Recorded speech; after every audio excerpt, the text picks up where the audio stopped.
Hello there, welcome to your Four Walls on TV 360 Nigeria. I am Mr. Adolf. Let's begin with the Green Board. The Green Board has classwork which says your school at home, then examination with a secondary school student to discuss his full school academic activities right in his home. Thereafter, assignments will follow. But first, here are the latest developments in the Nigerian education system. The West African Senior Secondary Certificate Examination will commence from the 3rd of August to the 5th of September. The examination body made the announcement during the press conference on Tuesday, where it also revealed that measures have been put in place to ensure students are not exposed to COVID-19 pandemic. Let's now listen to the next report for more details on the press conference. The dates allotted for the exams will be from the 4th of August through to the 5th of September. The announcement by the minister came as good news for many, especially graduating students in senior secondary schools across the country. But it also raised concerns about the safety of students as the nation's COVID-19 toll continues to surge. At this press conference, Head of Nigeria Office of the West African Examination Body reviews measures put in place to ensure students are not exposed to the virus. Schools must provide washhand buckets with running water or taps with running water, soaps, hand sanitizers, and thermometer hand gun to check the temperature of all concerned.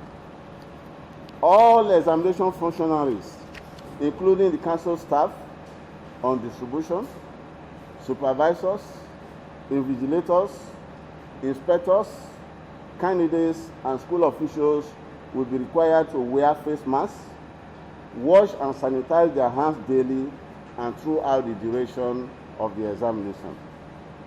Let me assure you and the general public that we shall adhere strictly to social/physical distancing in the examination halls by making sure that candidates sit 2 meters apart. But these new measures have financial implications, and the examination body is soliciting for support from government at all levels for a smooth implementation. We are appealing to the government at various levels to come to our aid. We equally call on multinational companies, corporate organizations, and philanthropic individuals to donate this PPE to us. It is essential that all examination functionaries are well kitted to avoid the spread of the disease. May I also use this medium to escalate our challenge to the Presidential Task Force on COVID-19 and to humbly request for any possible assistance. He also urges students to shun all forms of examination malpractice, as self-reliance is the sure key to success. I must not fail to warn all schools and candidates to shun any form of examination malpractice. Lack of preparedness is not an excuse to cheat. For the benefit of doubt, standards already set remain sacrosanct.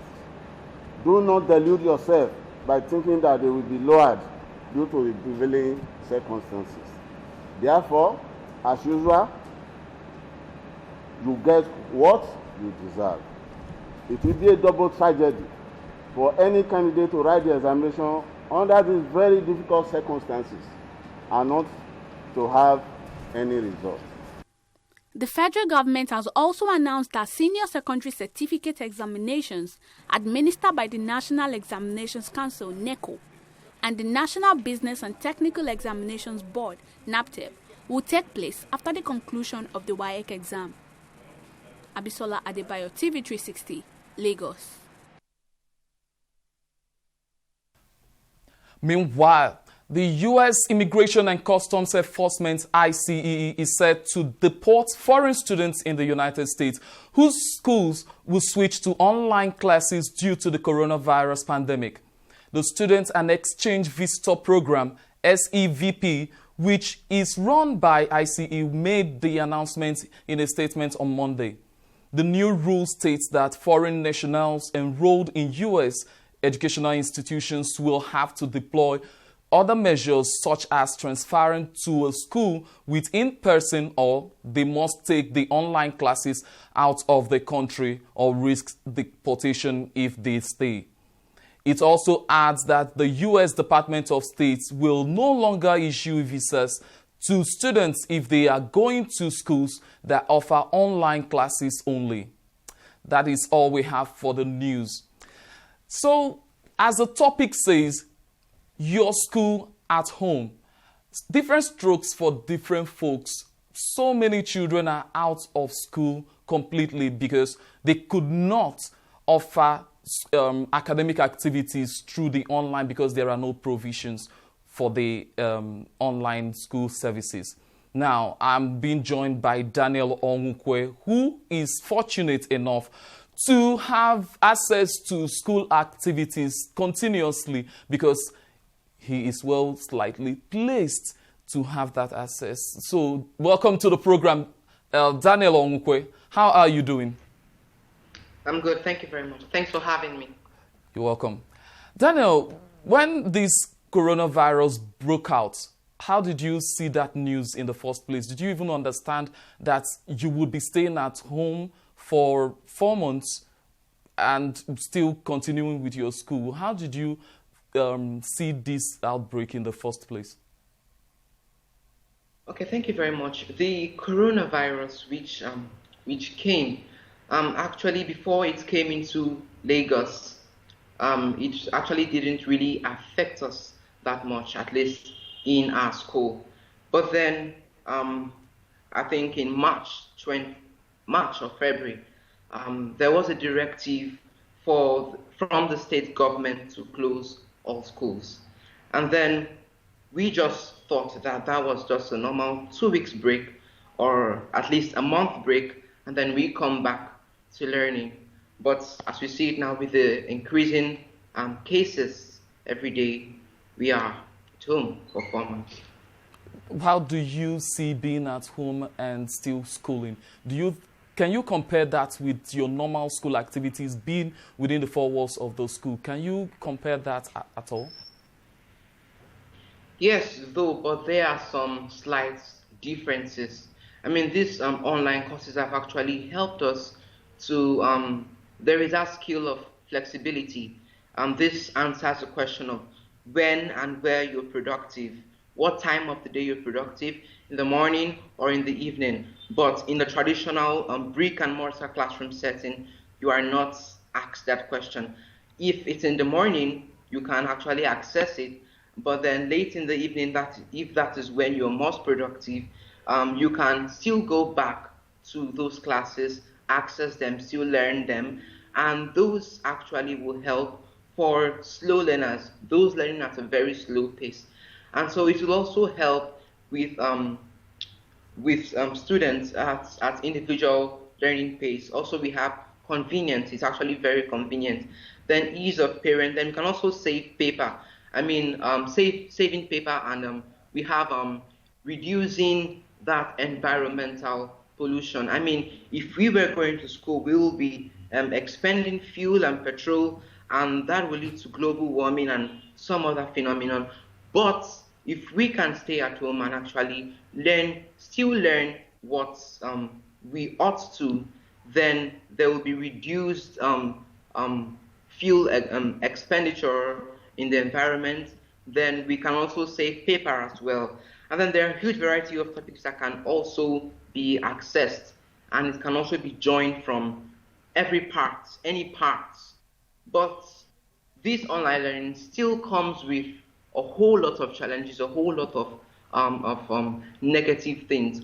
One is that it requires a high level of self-discipline. I mean, for a subject like mathematics, for a science student offering physics, for a science student offering chemistry, for other topics that require a hands-on performance, how well is that student responding to it? Is the student just taking it like, just a normal thing, or is he actually taking it serious? Let So me the come in online there, class, so Daniel. the Let me online, come in there. How well are you taking the mathematics online? Because your teacher would purposely put out questions or solve certain equations. What kind of medium do your teachers use in the first place? okay, the teacher or my teacher sends in videos from YouTube, videos of himself. He can record himself and post it to the classroom. He can also bring in some other foreign material that we can access from our emails, and then we can listen to them. Other subjects like chemistry, other subjects like physics. I mean, that has helped very well in ensuring that we get that adequate information. We still need to achieve at the end. You talk so much like a science student. You're a science student, right? Yes. Now, as science students, you definitely need your laboratories for several practicals. That is not happening with the online school. Your theory might be going on well, but the practical aspect, what do you have to say about that? Well, for the practical aspect, these are still things that we can come back into and still apply it. I mean, if you have learned the theory, then you can apply that theory into practical. So the practical should not be a problem. Instead, if we have actually gone well with the theory, then we can apply that knowledge from the theory into the practical when we resume school eventually. So that should not be a problem for the online classes. Some experts are saying that a lot of students will be finding difficulty to reconnect with the school environment after the pandemic. Do you think that is real for you? Very hard to reconnect with your school environment. Please come again, I can't hear you. Do you think it's going to be difficult for you to reconnect with your school environment, your physical school environment after the pandemic when you return to school? Yes, we should still be able to reconnect with the school. I mean, the online lessons are quite different from the traditional classroom settings, but I mean, if we still have the knowledge, if we still have the skill, but in your question, in your perspective, there is that barrier in social interaction, which we need as students. But when we come back, I mean, it should be fixed because if you look at it very well, there are shy students, and then for these shy students in the traditional classroom setting, in the forward classroom setting, they do not contribute at all. They just sit back, they just see what's happening, they just do what they hear. But in these online classes, they have an avenue to express themselves carefully, and then when they come back, they can still express themselves more. So social interaction, although it's kind of a barrier in the online classes, but when we resume, I know that social interaction is going to come back as being normal. All right, before we go on a quick break, let's quickly look at your home front. Taking classes from home can be very difficult, you know that, and you have your parents, your siblings, if there are, then other factors like you're exposed to your television set, your radio, or any other luxurious things that you have around you. It is not a classroom. It is not a school environment. Things are not properly controlled in the home, and you have your school at home. Daniel, to be sincere, you cannot be absorbing much of this learning when you have so much distractions around you. How much do you assimilate all these lessons online when you have your home around? That is why there is something called discipline. Every student that is taking these online courses should actually be disciplined. I mean, if I willingly, these things are at my disposal, but if I willingly put them away, I know I can put my mind to it. So this all depends on the mindset of the child. I mean, it should require a high level of self-discipline. So if the self-discipline is there, I mean, there should be nothing that should be stopping that child from learning. Okay, let's finally look at the assignment rates and everything. How much of assignments do you receive this time around? And how have you done any continuous assessments recently? Yes, as a matter of fact, we just concluded our first continuous assessments last week, which I mean, when the news first came, we were actually kind of confused because we just thought that we will continue our normal education, and then when we get back to school, we continue with the continuous assessment test and examinations. But yes, we have actually done the continuous assessment test on the online courses, and then we've gotten our corrections also. All right, Daniel, we'll take a quick break. When we come back, we'll be talking things that are completely critical for you. Don't go away. We'll be right back. Okay, thank you. In the last 3 years, we have built a multi-purpose center, which is the envy of all in our constituency. And I can tell you that the people who are living there are already enjoying it. Guy, do you think what this man just said is true? See, I seriously doubt. I'm sure it's one of those their silly lies. And wait, do you know there's a way to find out if these things he's saying is true or not? This is the Construct app. It gives people like us a sure way to track implementation of constituency projects. It gives valid and verified information on location of projects, amounts allocated, amount funded, the level of job done, and even the profiles of concerned legislators. You and I can post directly on this app. Are you serious? This is the Go-To app if you want to know how our Commonwealth is being expanded by the government. Wow. Let's even see if what this man said is true. Show me. The Construct app is developed by Other People Nigeria with support from USAID and is available on both Google Play Store and Apple Store. And it's true. Of course, I told you. Welcome back. Still with me is Daniel Onwukwe, a student of secondary school who is experiencing a new form of education, that is online school. Having that at home, how challenging it could be. So back to you, Daniel. The school at home and your teachers, your parents, the whole situation is completely new to you. And you're here saying that there is, based on your analysis earlier, that it would help to protect the environment if such could continue. Daniel, what do you think the future of technology would be like in Nigerian schools after the pandemic? The technology of Nigerian schools, I mean, with the current pandemic crisis, I mean, state governments should step up their technological advances. This is because we do not know when this might end, and then we do not know if when we return back to school, the situation become better or worse. And so that is a call to step up the rate of technology in Nigeria.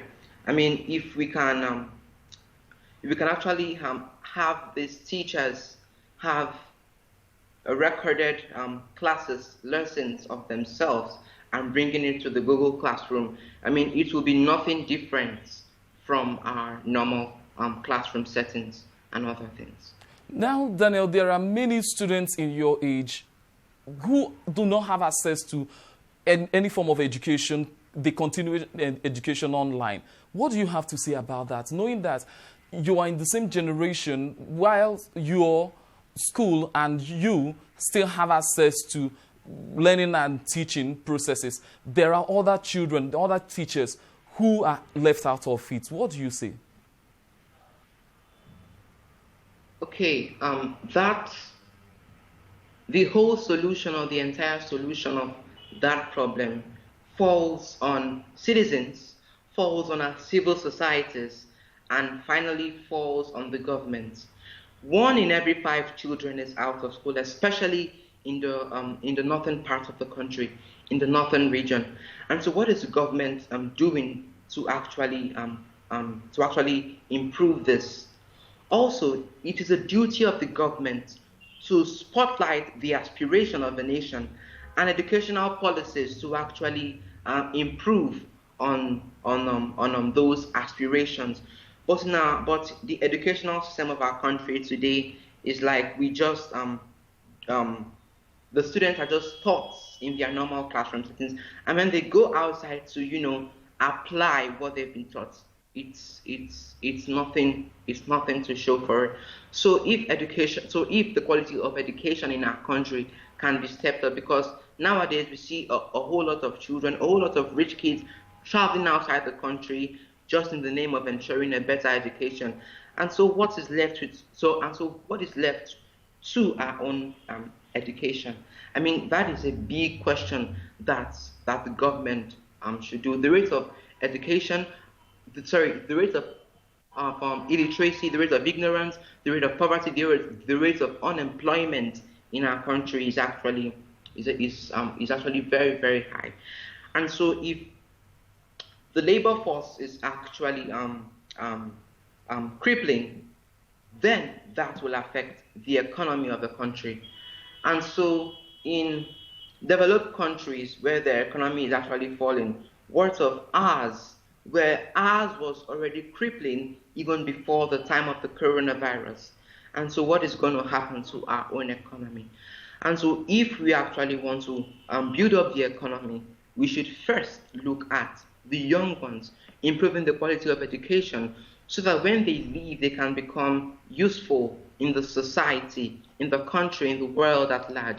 I mean, there should be room for creativity. There should be room for all these things. And so that is why I have always believed that organizing seminars, organizing workshops to help children, get them out of the street, especially this in the Al-Majiri system of education, trying to remove that system of education, that Islamic system of education, which is obviously not helping them, bringing them out of the street, introducing them to formal education, introducing them to radio and television, access to such technological devices. I mean, it's going to help them. And also, the government should also help in the radio and TV stations, should try to broadcast these things. I know Lagos State and some other states are actually doing this, but other states should key into this. I mean, with the small transistor radios, that is not actually very expensive. A child could have it, a child could listen to it, even though he might not have access to internet at the moment. But if he still has that environment to relate with education, to relate with his teachers and other things, I mean, that would be better, because what is the point now? We are on lockdown. There are no schools. So what is the point when, during this period of lockdown, those poor kids on the street are not learning anything? And then when we're out of the lockdown, when they eventually open schools, there are still no schools for them. Meanwhile, the Constitution states that every child has a right to education. And so the government should step up their activities in ensuring that our educational system is actually better. It's actually good. It's actually better. All right. For children. Daniel, quickly, let's look at some of the malpractices and class disturbances that would be going on while the online classes are going on. You can experience some of your classmates might throw in irrelevant discussions, whereas the teacher is going on some disturbances. How do the teacher manage that? Does it seem the same as the normal classroom? In 1 minute. Okay, in the Google Classroom, there is an avenue for the teacher to mute students. There is also an avenue for the teacher to block students from posting irrelevant materials. I mean, it all comes down to the decision of the teacher, whether he or she wants students to post or not. There are some subjects that only the teacher can introduce a new topic, can introduce a new announcement in the stream, whereas there are other subjects where one can just post in at any time he likes. And so for the ones that that could just be posted. The teachers can actually mute them. The teachers can actually impose some restrictions. The teachers can actually give out punishments to those students, which will also act as a deterrent for those students who are guilty of such crimes. Daniel, are your parents monitoring your classroom activities online? Quickly. Sometimes they do. Sometimes they do, but not all the time, actually. All right. Because they feel that I have that self-discipline. It's the decision of the parents.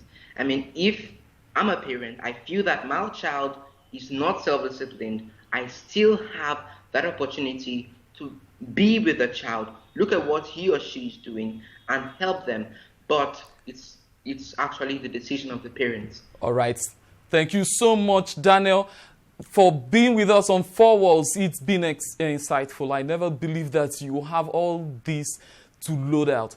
And to also thank you so much for your insights on what government can do. With secondary school, you are in SS2, right? Yes, I am. Going to SS3. Thank you so much, Daniel, for being part of the program. All right. Thank you very much. You go on Four Walls and share your opinion with us. What would be the future of technology in Nigerian schools? Go on Four Walls on Facebook and share your opinion with us. Until I come your way next time, bye for now.